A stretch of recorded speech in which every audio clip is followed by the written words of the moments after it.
Welcome back to another edition of Elevate Your Grind, brought to you by the Cannabis Lab. I am your host, Todd Rosales, and this is our second show this week. I love doing this show, folks. I get to talk to so many interesting people. It brings me so many opportunities. It keeps me sane. Listen, we're still going through COVID-19, and I get to talk to at least 2 to 3 strangers a week. So this is very nice. For those of you who attended the Emerge virtual conference, if you checked out my panels, I really appreciate that. If you did not go to the conference and you missed it, all of the content will be available for the next 90 days. You can register at emergecanna.com. It is only $10, so check it out. I moderated 2 awesome panels on alternative consumption methods, one on edibles and one on beverages. Had a great time doing those, so you should definitely check it out. There are some awesome other panels there as well. Of course, if conferences are your thing, Cannabis Labs conference is back. I want to say February 5th, and I don't want to say it. I know February 5th, we're going to have the annual C-Lab conference. It's a little bit later this year, but we are going to do it very safe, socially distant. I think we're going to be streaming it as well. I'll get you cost numbers and everything else with that very shortly. Actually, I just realized, sorry, Amanda, I missed our leadership meeting today. Hopefully, I will still be on the board of Cannabis Lab after this all goes down. But hey, you might be someone else sitting in my seat next time you tune in. So, with that being said, let's get into today's show. My guest today is from one of the Florida MMTCs. She runs their marketing, and I'm very excited to talk to her. She's been, I don't want to say marketing director because that's not her title anymore, but she's been in charge of marketing since the early days, and I'm really excited to dig into the stories. We had a little bit of a pre-call, and she promised that she was going to share some hilarious ones, so hopefully we can get to some of those, and we'll see what happens. So please welcome the Vice President of Brand Marketing at Parallel, Becca Allison. Becca, thank you for joining us. Hey, Todd. I'm excited to talk to you. Oh, I don't know if there's too many people that utter those words, but thank you for joining us, and I appreciate you being on the show.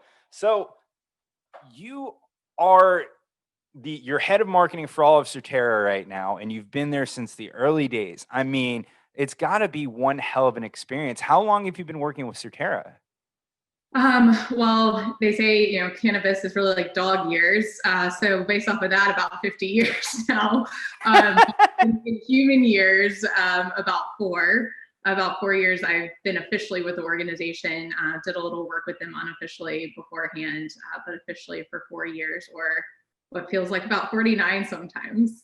I think everyone who's in the cannabis space can relate to that. So. Yeah, I've been in it for about a year or 2 years, and people come to me as like a subject matter expert and everything else. And I'm like, no, I'm a novice. Like, no, you've been here 2 years. That's a pretty long career. So it's interesting. I have the advantage of getting to talk to people like you and stealing your knowledge, which is how I move forward. But, when you took your job, there really wasn't a playbook for you to follow at all. And in fact, the playbooks that you've used in the past didn't work. So getting into your background, you went to UGA. I have a little bit of hate for you because you guys took Mark Richt from us from Florida State. But I also cheer for you every year when you play Florida. So you've got that going for you. I'll take that. And then for a while, you worked for a really cool company, EvoShield, correct? Yes, I did. And I think that was actually what really equipped me and made me interested in doing something like this in the cannabis space. Yeah. Very cool. Let me ask a question. So EvoShield kind of came out of nowhere, like in my mind, when it comes to baseball, right? Like when we look at all of us kids, guys especially, we grew up playing Little League. And I remember back in the day, the brands were like Louisville Slugger and Franklin and Russell Athletic and Champs and everything else like that. You really didn't have a ton of entrants from like the Nikes and stuff like that. Baseball kind of had its brands. And then all of a sudden, as in the past few years, maybe 10 years or so, as you're watching professional sports, you see these guys starting to armor up with everything. And that was EvoShield, and that came out of nowhere. I'm going to give you all the credit for that. But tell us, were they a startup essentially when you found them, or just give us the story there? They were. So they started in Athens, Georgia. It was actually some former UGA athletes and professional baseball and football players that came together to start the organization, to start the company. And I initially started with them as an intern in undergrad. They didn't have a full marketing department. They had a head of marketing, and it was her and whatever intern she could get to work for her. So I joined as an intern, and then, when I was graduating and I was trying to determine what I was going to do next, I had been, interviewing with various large consulting companies. And of course, they were a little more flashy, offering me a lot more money. But I had really just fallen in love with the environment that I was in at EvoShield, with that team, and really, really excited about the opportunity we had ahead of us. And so I decided to stay there. And then over the next couple of years, the company grew tremendously, went into pretty much all the big box sporting goods stores, retail stores. Went internationally. It was really big in some Asian countries that were really taking to baseball and softball. And because I was kind of joined at the right time, I had the opportunity to work on so many different things. At one point in time, I mean, anyone who's been in a small company knows that you'll wear tons of different hats. So when it came to marketing, I worked on merchandising and put together all of our displays and whatnot. When we would go to line reviews with our different retailers, I would work on social media. I would work on packaging and product development. I really was able to get my hands into pretty much everything. And also had several really, really good mentors while I was there that really, would, even though I was very young, would bring me to the line reviews and let me present to the buyers at these large retail companies. And, it was funny, we would go to dinner with them afterwards and they would joke, like, we've never had someone as young as you come in and, present at one of our line reviews. But it really it showed me that I really enjoy doing different things every single day. I did not want to do the same thing day after day. And ultimately, EvoShield ended up selling to Wilson. And before that happened, the team grew a lot. I got to experience what it's like to go through a high growth organization, and what building a team and building a business is like. I got to learn some mistakes, but I also got to really see, how rewarding it was. It's a lot of work. It is it is so exhausting, but it's so rewarding. And after that, I went to a different company that I would say was a little more mature, definitely more mature, definitely more corporate, and got a lot of experience from that perspective, but really, really missed the rapid environment that I was used to at EvoShield, which is, I guess, kind of how I ended up here. Was the organization reached out to me, Parallel reached out to me back when it was just a few people, and we're like, hey, we think that you might be great for coming and starting up our marketing and product team. And it's been a roller coaster ever since. That's an awesome story for someone who, you cut your teeth marketing protective equipment, right? Like, and Evo Shield kind of made it cool. At the end of the day, it's protective equipment that keeps you safe. It's not sexy, but if you can make it sexy, it's great. And, it must have been an incredible experience. It's funny, you mentioned how you went to a bigger company after and you mixed the smaller company. I think I can truly relate to that because you start at a smaller company and it's like the Wild West. Like, you never know what you're going to be doing. You're doing 100 different things, all the way down to like, maybe making like, laying out the pens for a trade show, or all these small tasks. And then you go to a larger company and it's like, oh, well, they have their stuff together, and you learn the SOPs and you learn procedures and everything else. And it's great for that education, but you're kind of like, I kind of miss the Wild West a little bit. Like, it's great that I know all the things I'm supposed to know, but I miss the Wild West. So I imagine when Parallel went back to you, you're like, it's great here. Everything's very standard. You guys have your stuff together. But I think I'm going to, going with a sporting goods startup in an established sport wasn't hard enough. So I think I'm going to try my hand at cannabis, where I can't access any of the same channels I used before. So, I'm really curious, and I don't mean this against you, but when Surterra reached out, they reached out to someone who is younger, not as experienced. How were you able to get your foot in the door and show them you were the right choice versus a lot of the marketing agencies that are out there, or a lot, someone more senior coming from a CPG? Honestly, and I had this conversation with Jeremy Gutveg, I think it was an advantage taking someone like you and get into that. But I'm just curious to your experience, with your first interfacing with Parallel. Yeah. I have to say, I think it was a people thing and a personality thing. This environment, this industry really calls for a certain hunger and drive. So you're just like, hey, have you met me? Of course they hired me. No, I get it. Well, the person who reached out to me knew that about me and knew that I would go all out all day, every day, which I did for many, many years and still do.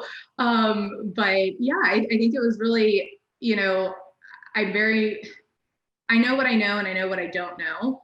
And what I don't know, I'm quick to try to figure out or find the people who can figure it out with me.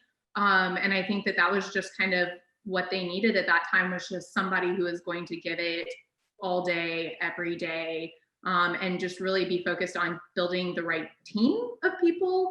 And so I had, I think, a lot of good experiences to bring, but at the same time, it's not like I had been a CMO before or something like that. And they could have gone a route with someone more experienced.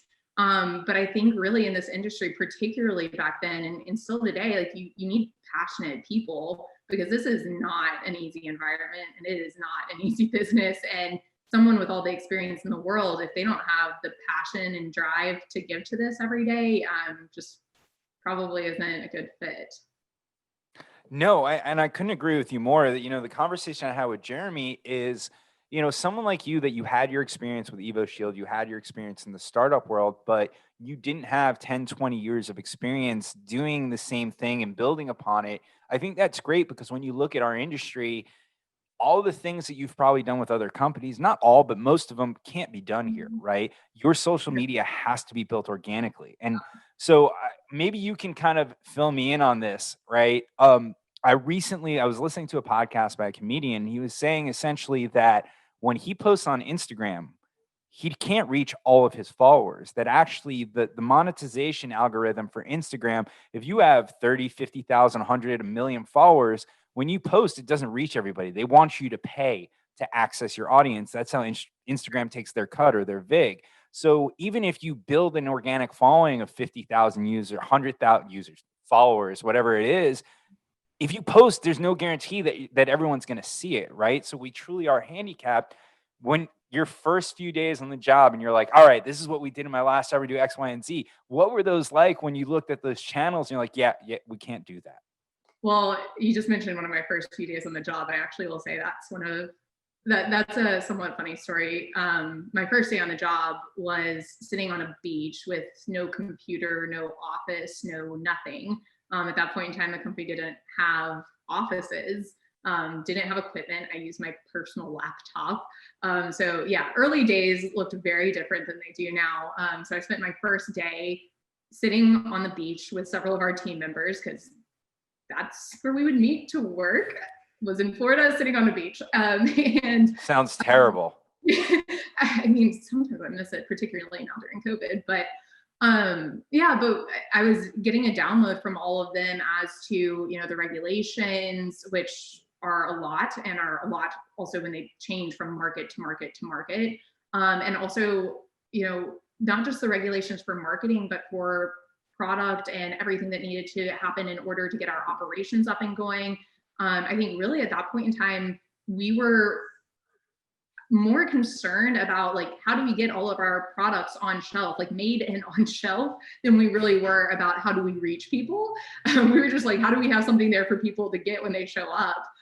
So that was really where I was more focused in the very, very beginning, was just making sure we were getting products to shelf, getting the right products to shelf, and the experience that customers would have when they came in our doors. And a little bit less of how to reach them. But when it comes to how to reach them, yeah, we had to figure out, we need to be involved with the community at a local level. We need to do a lot more grassroots efforts than, paid media. Paid media is not really an opportunity, particularly in several of our medical markets. And, for that reason, different things, we can work on social media.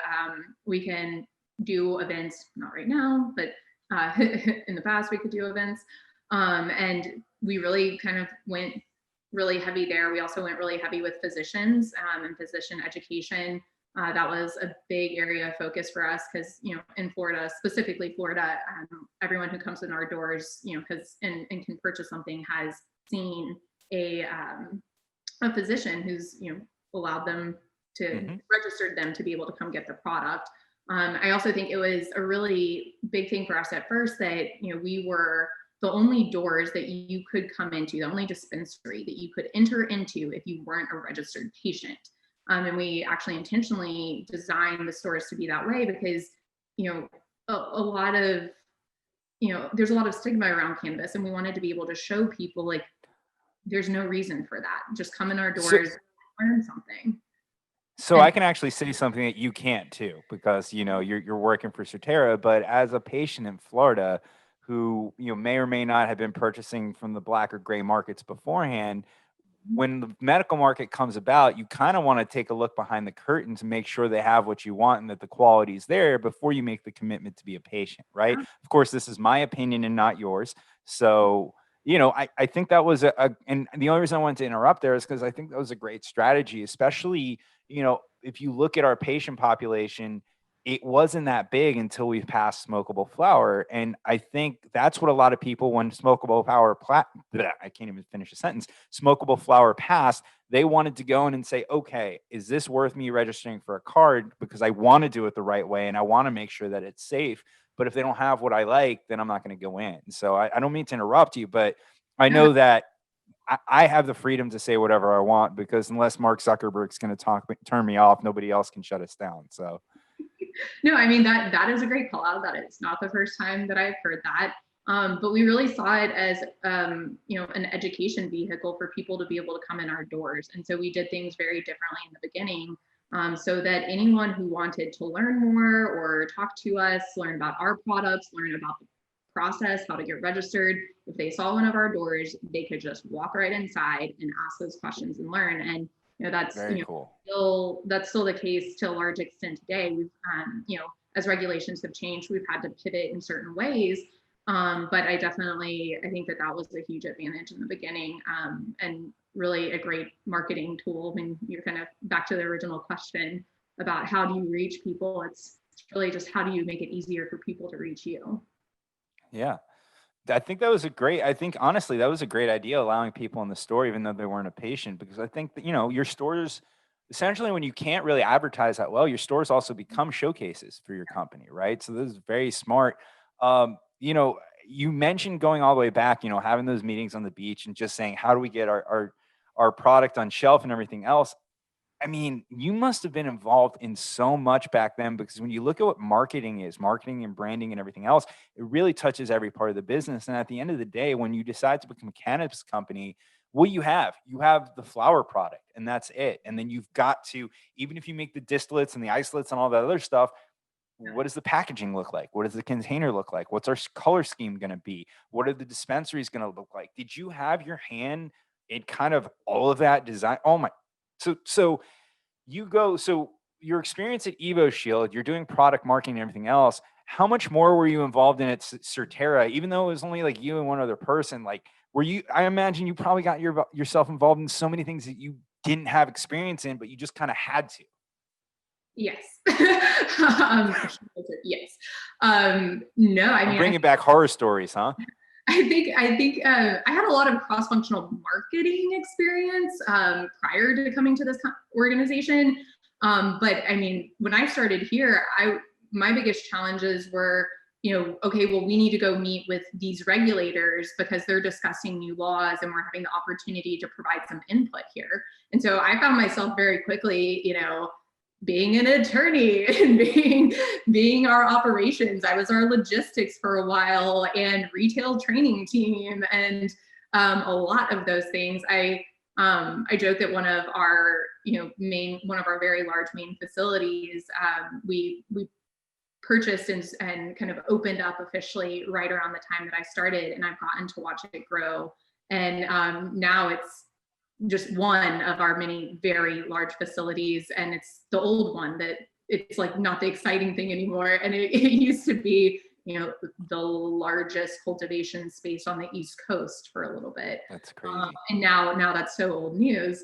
But yeah, it was things like that. Even when we got that facility, completely empty building, I won't take claim to, being there building it or anything like that. But I did basically live out of that building for weeks and weeks and weeks, working, with our teams, figuring out, I was on the ground helping to develop products with our labs and teams day in and day out. I was in, at that point in time, I think we had 1 or 2 stores around that time.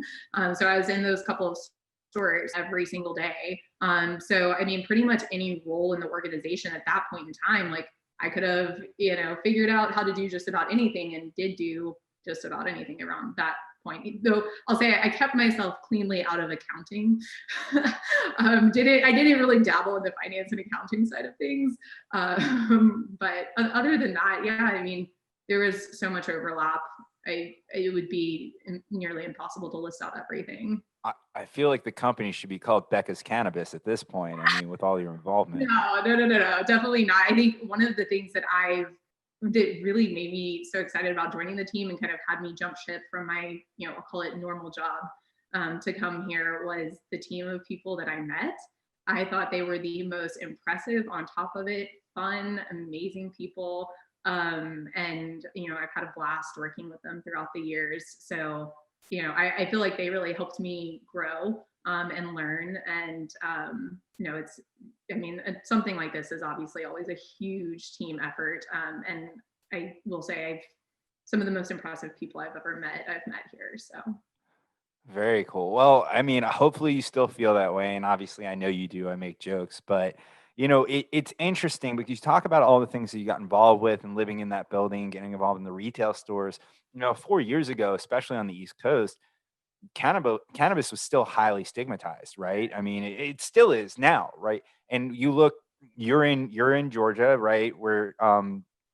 And not that with everything you're talking about what you did, I'm not sure how much time you had for a social life back then, but when you talk to friends and family, and you're saying, this is what I did today, and this is what we're doing, and this is the company, what was the feedback? I mean, did you have a lot of support? Was there a stigma around it? Just really curious. Like, does that everyone like make the joke, hey, Becca's a drug dealer now? Because everybody in this industry has gotten that joke at least once. Yeah, of course. Well, I think that's actually part of my motivating factor for joining the industry and joining this company is, I grew up in the Bible Belt in the South, and grew up being taught that cannabis is not okay. You do not touch that. And, all of the bad stigmas and whatnot associated with cannabis. And it was, I learned a lot. And what I learned is that was so wrong. And Yep. wrong in so many ways. And it was, I think a really big moment for me personally, just to really understand that was something that felt pretty foundational to me was not accurate, and not accurate in so many ways. And I think that is really what kind of drives me still today so much, day in and day out, is just really wanting to correct that. Because I know how beneficial it is now for so many different people in so many different ways. And I just really want to make sure that people have access to the best products for them and for their needs. And this really does offer so much. And it's just sad to me to think that because people grew up being taught a certain thing, that they wouldn't ever open their eyes and instead will end up using alternative products that are not great for you at all. And so I didn't come from, I wasn't a huge cannabis person before I entered the space. I guess I quickly became right before I entered the space, which is what made me really determined to get in here. And it was probably the stress of Evo Shield. Oh, I had decompressed by the time I got here from that, but yeah, I had a little bit of time between that. But yeah, it was something where I was like, wow, this is wrong. I want to change this. I want to get rid of the perceptions because I want everyone to be able to benefit from this, and everyone has the right to. So that was really what made me super excited, not just for, obviously the business experience and that type of thing, but even more passionate. Like, I love sports, but not half as much as I love this mission, right? So I think that this has really been even more fulfilling, and that would have been hard to think would ever come along. That's awesome. And I can't tell you how much I relate to it because I honestly felt the same way. And you took a much more lucrative route in this industry instead of, being a starving podcast host like myself. You never know where you're going to take this. I'm waiting for Spotify to make my 9-figure deal. Rogan, then Rosales. Listen, It makes sense. I have faith. You can figure it out. Awesome. Well, I appreciate the support.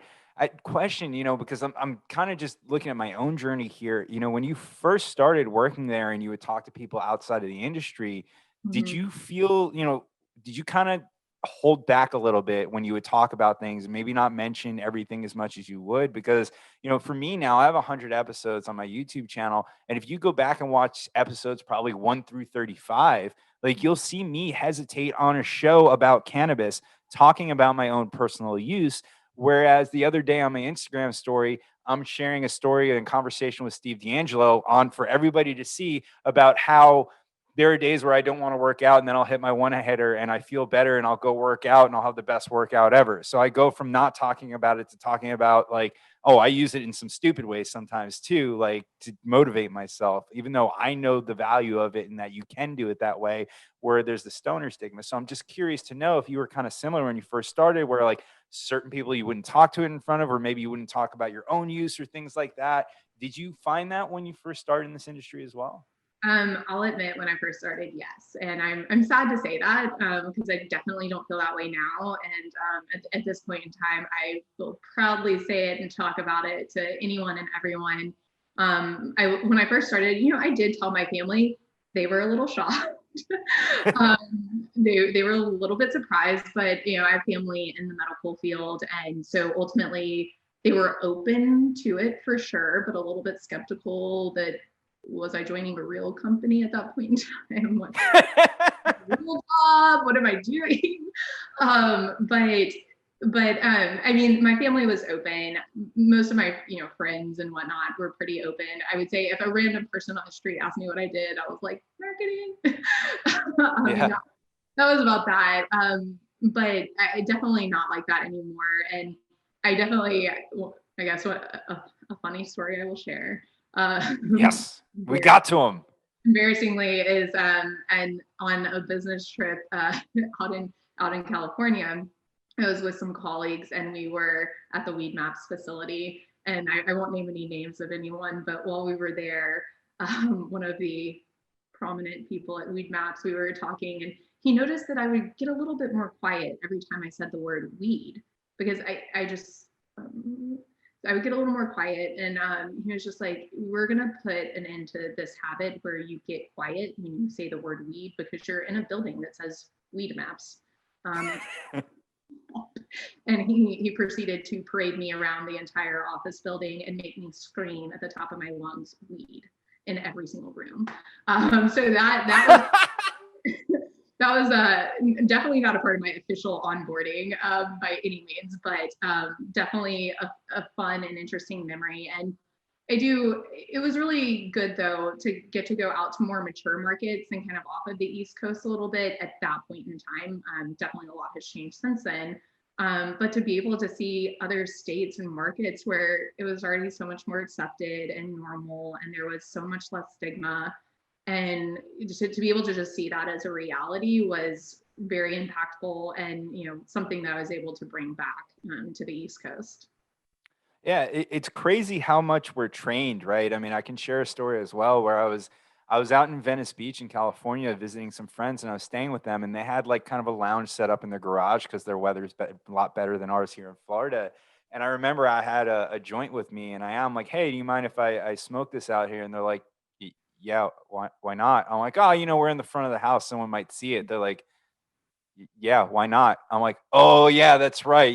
This is California." So we're so trained like with the way that we grow up on the East Coast that I didn't even think like, oh, this is normal to them out there. So it's funny. And that's a great story over at Weed Mats. It's definitely your christening into the industry. So we talked a lot about your story right now, but I want to focus more on the company and the things that you guys are doing. So I'd like to give you credit for the website. I literally, if you saw me, kept looking over this way before. It's because I have the Surterra site up, and every time the main page turns, you have these bright, eye-catchy images. And I keep, oh, what's that? What's that? What's that? So give you guys credit for the website. It's pulling my attention away from the conversation. But what are some of the cool?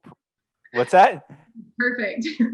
Oh yeah, no, it's I tell you what, so, I was at the office earlier today and I went on the website just to kind of look at some things for the podcast tonight for our conversation. And I'm going through your menu and everything. And I'm like, damn, these pictures are awesome. Like your menu looks really, really good. And especially like, I'm not saying like a lot of other companies don't get to that quality, but when you go through Weed Maps and Jane and Dutchie, it's a lot of like standard images. And I feel like you guys have really gone above and beyond, make the colors pop and everything else. So kudos to you. But what are some of the cool things that you're working on right now for Surterra? Any projects you can talk about or any cool marketing stuff going on? Yeah, well, I've been very, very busy this year. In the Florida market specifically, we've launched literally hundreds of products I've this past noticed. this past year. So been a little bit busy with that. We've introduced some new brands as well, which I'm very, very excited about. I don't know if you saw on there, but the Heights brand is one of our new brands. It's available now in both Massachusetts and our market there, as well as in our Florida market. A brand that Very we're cool. really excited about. Sorry, I'm shopping while you're talking. So go Yeah, on. pull it up. Pull it up if you're in Florida and registered. Yeah, Oh, so I that am. yeah. So that is a brand that we spent a good bit of time on this past year and is now live and in market. I'm very, very excited about it. Currently in Florida, we have chocolate bars already launched under the brand, and we have what are called sublingual tablets under the brand as well. Oh, actually, hold on. I have some packaging sitting right beside my Beautiful. Yeah, that's gorgeous packaging. oh no. When you go too close, it disappears into the dispensary. Now everybody knows that you're not really at the dispensary. Yes, I'm sorry. I'm dreaming of being there, but I am sadly in Atlanta, not in Florida right now for COVID. Which location is that? Because that's beautiful, by the way. This is our Tampa Fowler location. So this was actually our first door. This was the first one back in the day when I started. Oh, Personal very favorite. Shout out to our team there because we have some long-standing employees there that are wonderful. Well, I am biased. My favorite store is your Delray Beach location, mainly because it's about 2 miles from my house. But I mean, hey, convenience is everything. We know that. it's got a great Chinese restaurant next door as well, so it's a very convenient shopping center. I can get my food. Have you tried our Good to Go service there yet? I have not. Talk to Well, me about this. me too. So we've launched a Good to Go service that is about pretty much easy pickup, so that you don't have to get there, wait in line, decide what you want, and then check out. Just order ahead of time, go in, grab it very quickly. It'll be ready to go out the door. So if you haven't given that a try, definitely give that a try. That is right up my alley. I hate lines, crowds, and all that jazz. So I wonder if I can like order my Chinese food and my good to go from Surterra and they can just be on the curb next to each other. I bet while you wait for your Chinese food, you can run in there and get in and out. We're gonna have to do an experiment and report back.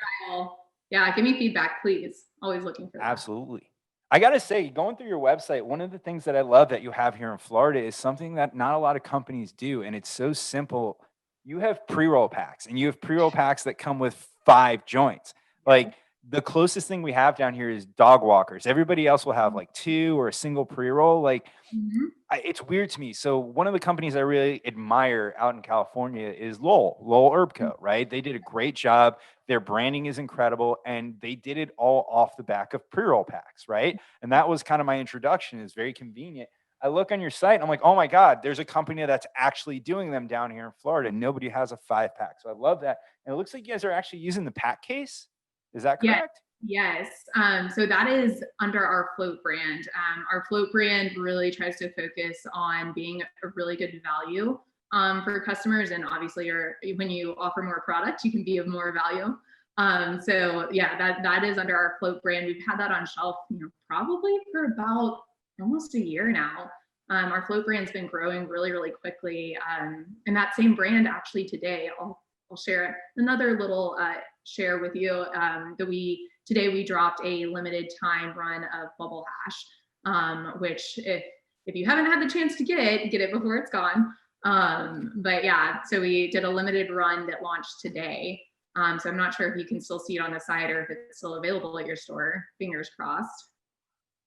Well, I'm actually offended because it says my location is Gainesville and I went to Florida State, so I'm gonna have to put in my actual location and reshop. Yeah, we do try to make it easier to know exactly what's in our store so you can shop the menu by location. Yeah, I mean, I don't say this. I will be honest. The website, the images are beautiful. The color scheme is great. The product images are very good. You can see a lot of details. The fact that I'm able to pick out the type of packaging that you sell your pre-rolls in, A, it shows I know way too much about this industry. But B, that's just that that I give a credit to you that I can even notice that. And for people who don't know, it's really stupid, but the pack case is really cool. It's a hard plastic case. It's smell proof, I think, for the most part. Don't quote me on that in case somebody catches you with the smell. And then they actually have a little thing on the bottom where if you don't finish the joint, you can put it in there and save it for later. So I might know more about the packaging than you guys, but I mean, I have one professionalism somewhere is actually. so important in this industry for things. I mean, we're trying to make something that people feel is, has a stigma, and some people look at it in a sketchy way. The best way to normalize that is to be normal and to Yeah. provide things that look and are professional and well done, just like you would see in any other normal retail store anywhere. No, even the detail on like, the little squares that you have with the strain names on it and everything else, it's done very well. And I know I'm just basically commenting on your website here, but these are the things that people overlook when they're talking about cannabis marketing. I mean, everybody on that watches the show knows, my day job is at Spring Big, and what we do we're getting very involved in brand marketing, and you'd be surprised the amount of people, especially on the West Coast, that are just like, "Oh, well, we have the best stuff, so it sells itself." Like maybe now, but eventually, this is going to be a mature market, and if you don't do these kind of things, it doesn't matter how good your stuff is, it's not going to work. So the fact that you guys, I would say, especially in this state, you're definitely out in front of it when it comes to design and packaging and everything else. And I'll give you more kudos because I would say a year and a half ago, I wouldn't have said that about you. And I don't mean that in a negative way, but Hey, the website is we what's made that? I said I can recognize that we've made a lot of progress as a team over the past year. It's so much. There's been so much that's changed. We've launched several new brands. We had Lee Applebaum join our team for probably a little over a year ago, and and having influences such as himself and other board members that we have that are just so well accomplished and knowledgeable individuals. Like they've really helped to raise the bar. And I will say, like, I know you sound very excited about what you see right now, but I guess I can't share everything that's coming, but I'm only more excited about where we're going, because with the incredible leadership team that we have, and their experience and connections and everything, it really just paves a beautiful path for us, and what we're going to be able to bring to our consumers and customers over the next 1 to 2 years is going to be even more beautiful, and things that we're even more proud of than what we've been able to do this past year. Very cool. I'm really excited because, like I said, you guys are down the street from me. I'm definitely going to check out the store again. I'm very happy of what I see with Surterra. Again, just like with Evo Shield, I'm going to give you all the credit, but I'm sure you've got a team that you I'll work take with as well. it. I appreciate that, but I won't take it. I mean, listen, if I give you all the credit and you get it, then I can be like, oh yeah, she was on my show. She's amazing, of course. And then we get more Okay, views well, and it's we for all win. you. I'm kidding. Very cool. Well, no, like I said, I'm very excited to try everything. I think you guys are doing great. The number two MMTC here in Florida, and number one has double the amount of stores that you have. So, number two is not a bad spot. Just wait. Just wait. Well, you'll sneak up on them. I'm confident in that. So I've taken up a lot of your time. You're East Coast like me, so we're getting late at night here. I don't know about you. I haven't eaten dinner yet. So before we let you go, what are you most excited about for you, your team, for Surterra for 2021? I know we touched on it a little bit, but talk to us about what the future looks like. What the things you can say. I The think, things you can't say, we'll wait till we're done recording and then you can tell me. sadly, there are a lot of things I want to say that I can't say. But if you want You'll to know, come back for them. yeah, I'm sure I will. And if you want to know, you can always just sign up for our emails and follow us on social media, and you will know sooner rather than later. But I guess for me, what I'm really excited about is honestly, I guess it's a little, I'm excited about everything we have coming in Florida specifically. I'm excited that edibles, became legal this year. And so that opens up a whole new area of opportunity this coming year. But I'm really just excited for our team and our organization and where we're going. I've just seen so much growth and progress, and we just have such a wonderful group of people that are really, working together well and making really, really great strides really quickly. And we're in a lot of markets now, a lot of markets. And so I'm just really excited because I feel like we're really hitting our stride. And because of that, there are just going to be so many great things coming left and right, nonstop in all of our markets next year. And I know that that's not a very direct, insightful answer, but unfortunately I can't talk to each of those individual items. But I guess just the team and everything that we've been working on, and it finally seeing the light of day next year. Very cool. Well, I think we're building suspense for your next appearance on the show, whenever that might be. So thank you so much for joining us today. I enjoyed our pre-conversation. I enjoyed this. I hope we continue to stay in touch. Before we let you go, let's get the plugs out there, your social media, the web, obviously the website is surterra.com if you guys don't know it, but fill them in with everything else. You can go to surterra.com and sign up for our emails from there. You can also follow us on Surterra Wellness on social media, Instagram, also Facebook. So definitely go there. And SMS, if you're a registered patient in Florida and you want to know the good stuff that's coming, kind of like the bubble hash limited time drop that happened today, sign up for SMS because that is the fastest way to get that information. I am a big supporter of SMS marketing. Yep. Becca, thank you so much for joining us today. Thank you, everybody at home. Just to make a correction, because Robert yelled at me while we were on screen here, the conference is not the 5th. It is February 6th. It's going to be down at Sacred Space in Miami, socially distant. We're going to figure out the online component. If you want to register, I will be there all day, probably live streaming, talking to different guests. I think Surterra actually might be joining us. If not, Robert's going to be yelling at you behind the scenes. So if you want to come down, meet the MMTCs, meet a lot of the great people that we have as a part of C-Lab, check it out at joinclab.com. We're going to be talking about all things Florida, all things cannabis. We're going to have some national stuff sprinkled in there. And of course, your favorite podcast host will be there, Charles Felix from Cannabis News Florida. And then your second favorite podcast host, myself, will probably be there all day too. Folks, thank you so much for joining. This is the last podcast of the week. Check us out on Monday next week. We're going Monday, Tuesday, Wednesday at 6:30 p.m. Eastern, and then we'll be taking a great break for Christmas. I think we have another 3 episodes before New Year's. Of course, if you missed any part of this episode, you will see it on Monday, youtube.com/elevateyourgrind. And please register for that conference. It's going to be a lot of fun. It's going to be very educational. Join CLab.com. Folks, this has been another episode of Elevate Your Grind. We're out.